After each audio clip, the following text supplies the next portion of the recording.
Bambang, warga Jalan Harapan Kecamatan Pelaju Kota Palembang yang akan menjemput istrinya di tempat hiburan malam malah dianiaya seorang pria yang diduga teman istrinya.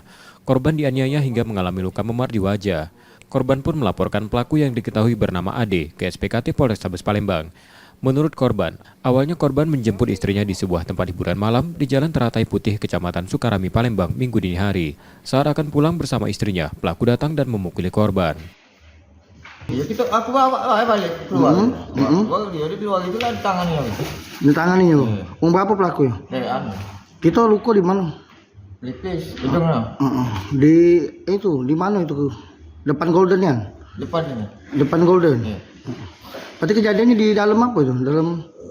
Dalam Kampung Baru apa? Ya, dalam baru. Dalam Kampung Baru. Cuma nyemput bini wae. Iya. Jam berapa itu kejadian? Setengah 5. Jadi pas sudah kejadian tuh bini kau melok kau apa melok dia? Melak dia takut dia sama lanang tu. Oh lagi langsung. Iya. Kau tinggalinya? Iya. Laporan korban kini dalam penanganan polisi di Polrestabes Palembang. Yudi Kiswanto, Kompas TV, Palembang, Sumatera Selatan.